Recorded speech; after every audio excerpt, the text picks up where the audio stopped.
G'day everybody, Rhett here with the reserves match report for our elimination final against Old Brighton. Very wet, cold and wintry conditions at Trevor Barker Oval with the wind blowing significantly to the city end of the ground.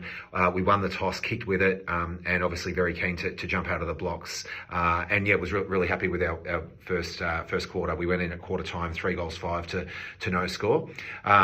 The second quarter they kicked with it. They actually kicked 3 goals very quickly and the alarm bells were ringing, but I felt the second half of our second quarter was probably as good as we've seen from the boys all year. We just nullified the contest and were actually able to generate a goal. So to kick a goal into what was a significant, probably 4 or 5 goal win was a huge effort, and it made us go in at half time 4-7 to 4-4 up, so up by 3 points.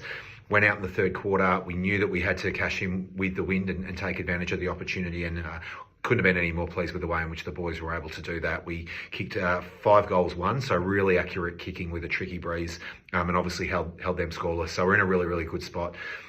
At 3/4 time, we knew that they were going to come out and have a real crack at trying to break us, but to the boys' credit, we just were able to hold up behind the ball in the last quarter, and actually it got the ball going our way to kick 3 goals into the wind, which was a huge effort, to end up going out victors 11-12 at 78 to 5-5 35, so a 43-point victory in what was definitely probably the most challenging conditions we've seen all year. So to be able to go out and execute the way in which we wanted to in those conditions, I couldn't have been any more pleased with the boys. I know the week before we beat the top side who hadn't been beaten all year, but as I said to the guys, to me this was a more impressive execution of what we were trying to do, and it was a brand of footy that stands up in finals. So really pleased with the way in which the boys went about it. Our best players, Ryan Walsh was without doubt the best player on the ground. He would have had probably high 30s off a back flank, got us plenty of drive, really smart use going forward, and I couldn't have been any more impressed with his game. Jack Polkinghorne again played another strong game, so he's really pushing for a senior spot now, so well done to Jack. Shillo was brilliant on the ball, as he always is. Robbie Beckworth as well off the other back flank was very good. A lot of use and a lot of drive moving forward, and some really good positioning both with the wind and then against it.